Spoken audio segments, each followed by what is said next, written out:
সে যে কেন এলো না, কিছু ভালো লাগে না, এবার আসুক তারে আমি মজা দেখাবো।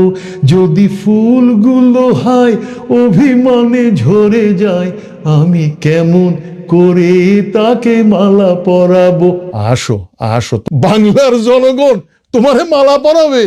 এখন সবার মুখে মুখে কিন্তু একটাই গান সারা বাংলাদেশে, সে যে কেন এলো না, এবার আসুক তাকে মজা দেখানো হবে। হ্যাঁ, আর পালানোর সুযোগ হবে না, জানতো, মনে রেখো। হ্যাঁ, আমি আগেই বলেছিলাম, এবং মনে হয় পৃথিবীতে একমাত্র আমি প্রথম বলেছিলাম, যে শেখ হাসিনা মস্তিষ্কে রক্ত ক্ষরণের কারণে তার জিওবার অর্ধেক অলরেডি অবশ হয়ে গেছে। সে কথা বলতে পারছে না এবং কখনোই আর কথা ঠিকমতো বলতে পারবে না। যেটাকে আমি অন্য ভাষায় বলেছিলাম, সে সেলিমীয় রোগে আক্রান্ত। সেলিমীয় মানে আপনাদের যে হাজী সেলিম নোয়াখালীর, হাজী সেলিম কিন্তু ঢাকার না অরিজিনালি, সে কিন্তু অরিজিনালি কিন্তু নোয়াখালীর লোক। পান ব্যবসা করতে করতে সে পুরনো ঢাকাতে এসেছে বাবার সাথে। তো সেই নোয়াখালীর হাজী সেলিমীয় রোগেই আক্রান্ত তার নেত্রী শেখ হাসিনা। শেখ হাসিনা কখনোই আর পর্দার সামনে আসবে না, আসতে পারে না। প্রিয় বন্ধুরা, গতকাল 5 আগস্টে 2026-এ যেই ঢাক ঢোল বাজিয়ে যে শেখ হাসিনার দল তারা যে কনফারেন্স করেছিল, অর্থাৎ ভারত, আসলে গেমটা বাজিয়েছে ভারত, ইন্ডিয়া এই গেমটা করেছে, করে তারা কূটনৈতিক ভাষায় বলছে, আমরা তো কিছু জানি না, আমাদের এখানে যিনি থাকছেন তিনি তার মত প্রকাশ করবেন। কিন্তু নাটকটা, এটাকে মঞ্চস্থ, অর্কেস্ট্রেটেড বাই ইন্ডিয়া এটা করেছে এই জন্য যে বাংলাদেশ, অর্থাৎ আমার জন্মদেশের যে বর্তমান যে রাজনৈতিক সংকট চলছে, এটাকে আরো সংকটময় করার জন্যই মূলত এটা করছে। আর বাংলাদেশ যখন একটু চায়নার দিকে যখন একটু এগোচ্ছে, তখনই বলছে আমি কিন্তু কুকুর ছেড়ে দেব। অর্থাৎ বাড়াবাড়ি করলেই বললো যে আমি কুকুর ছেড়ে দেব, আমি কুকুর পাঠিয়ে দিচ্ছি তোমাদের কাছে। বিষয়টা এরকম, যেমন আপনার কোনো প্রতিবেশীর সাথে যখন ঝগড়া হয়, তো প্রতিবেশীরা কি করে, বলে বাড়াবাড়ি করলে কিন্তু আমাদের কুকুর আছে, কিন্তু আমাদের পাগলা কুকুরটা ছেড়ে দেবো। ঠিক আছে, ওই কুকুরটা আশ্রয় দিয়ে রেখেছে ইন্ডিয়া সময় মতো ছেড়ে দেওয়ার জন্য। আসলে কিন্তু ইন্ডিয়া কোনো দিনেই কিন্তু শেখ হাসিনাকে কখনোই পাঠাবে না। আর শেখ হাসিনা আসলেও বাকি, আসলে কি হবে, কি করবে? কারণ তার তো জিওবার অর্ধেক তো সেলিমীয় রোগে আক্রান্ত, সেলিমীয় রোগে তিনি ঠিকমতো কথা বলতে পারেন না। আপনারা লক্ষ্য করবেন, গতকালকের যেই কনফারেন্সটা হয়েছে রয়টার্স কর্তৃক বা আরো অনেক নামি দামি সাংবাদিক যারা এসেছে, এই যে কনফারেন্সটা গেল, এই কনফারেন্সে আওয়ামী লীগের একজন নেতৃস্থানীয় লোক কিন্তু আসেনি, কেউ অ্যাপিয়ার করেনি। কিন্তু সবাই কিন্তু আপনাদেরকে কণ্ঠ শুনিয়ে যাচ্ছে, সবাই কণ্ঠ শুনিয়ে যাচ্ছে, নেত্রী এই বলেছে, নেত্রী এই নির্দেশনা দিয়েছে। শেখ হাসিনার সেই তথাকথিত কনফারেন্স, এটাকে আমি বলবো audio conference, not audio visual না। এগুলো কিন্তু সব সাজানো নাটক। যে প্রশ্নগুলো কিন্তু সাজানো ছিল। এটা একটা রোবোটিক ইন্টারভিউ, এআই, আপনারা নিশ্চয়ই বুঝতে পারছেন এআই। তো রোবোটিক ইন্টারভিউতে কারণ কতগুলো সেট করা থাকে, এই প্রশ্ন করা যাবে, এর বাইরে করা যাবে না। তো তাকে যে দেখবেন যে জটিল যে 3টা প্রশ্ন, সেই প্রশ্ন যখনই একটু লাইনের বাইরে চলে গেছে, তখন সে কি বলতো, তখন সে জয়ের দিকে ঠেলে দিয়েছে, তার ছেলে হিজড়া জয়ের দিকে, হিজড়া জয় উত্তর দেবে। হ্যাঁ, এই কনফারেন্সে নেতৃস্থানীয় কেউ কিন্তু যোগ দেয়নি, কিন্তু অনলাইনে অথবা অন্যভাবে যোগ দিয়েছে 2জন। একটা হচ্ছে ওই যে ক্রিকেট খেলে না,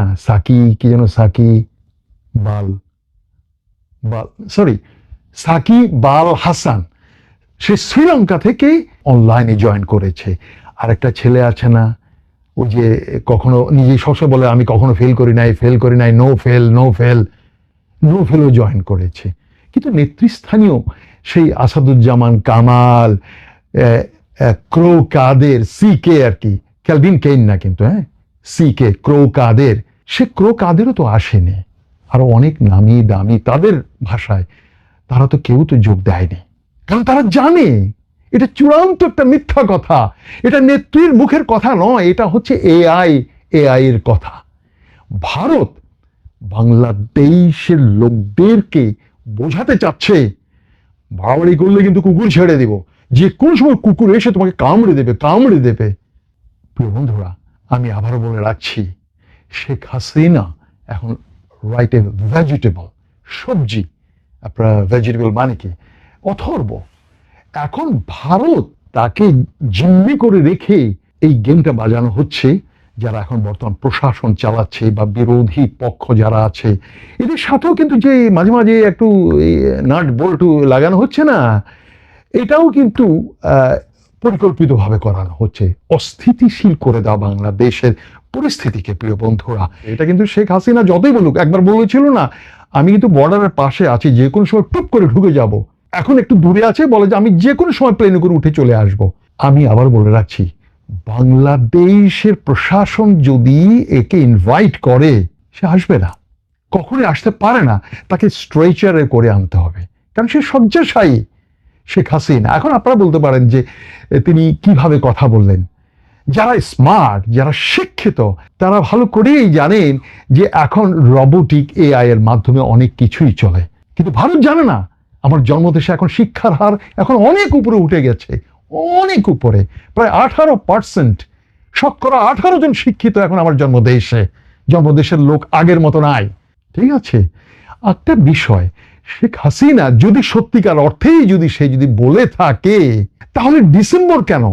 তার বাপ যখন উপরে চলে গেছে 1975-এ, সেই 15ই আগস্ট তো বলতে পারতো যে আমার বাবা যেদিন উপরে চলে গেছে, সেদিন আমি ওপার থেকে আমি এসে নামবো আমার বাংলাদেশে।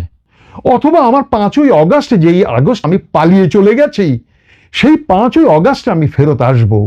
তাহলে এই সকল সিগনিফিকেন্ট এই দিনগুলোকে বাদ দিয়ে তিনি না, সে কেন বারবার বলছে যে আমি ডিসেম্বরে যে কোনো দিন চলে আসবো, যে কোনো দিন চলে আসবে? আসলে এই যে গ্রেস টাইম যেটা আছে, সেপ্টেম্বর, অক্টোবর, নভেম্বর, ডিসেম্বর, এই 4 মাসের মধ্যেই ভারত ঘোল করতে চাচ্ছে, জলকে ঘোল করে তারা বাংলাদেশে একটা অশান্তি সৃষ্টি করতে চাচ্ছে।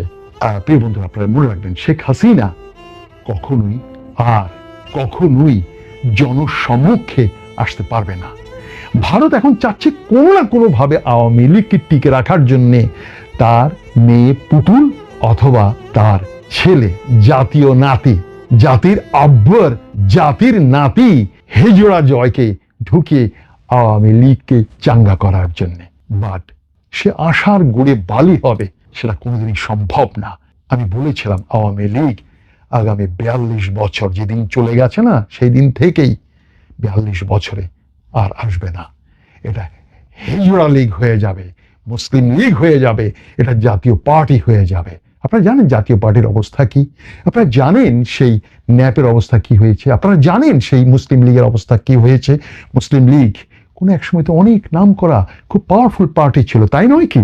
আওয়ামী লীগ ধীরে ধীরে সেখানেই চলে যাবে, কিন্তু ইন্ডিয়া সেটা হতে দিতে চাচ্ছে না বলেই মাঝে মাঝে বলছে আমি কিন্তু কুকুর ছেড়ে দেব, আমি কিন্তু কুকুর ছেড়ে দেব। ও আরেকটা বিষয়, ইতালিতে আমার উপরে যে হামলা হয়েছে, যে লাঞ্ছনা হয়েছে, ওটা নিয়ে কিন্তু আমি কিছুদিনের মধ্যেই আপনাদের সাথে কিছু কথা বলবো, ঠিক আছে? ইটালির বিষয়টা আমি জানি আপনারা সেটা শুনতে চাচ্ছেন, ভেতরে ভেতরে অনেক কিছুই হচ্ছে। হ্যাঁ, তো আগামী সপ্তাহে আমি এটা নিয়ে আলোচনা করব। তো আবার বলে রাখি, আপনি আপনার নিজেকে প্রশ্ন করুন, শেখ হাসিনা কি আদৌ জীবিত আছে? আর যদি জীবিত থাকে, তিনি না সে কি কথা বলতে পারে? অথবা তার অবস্থা কেমন?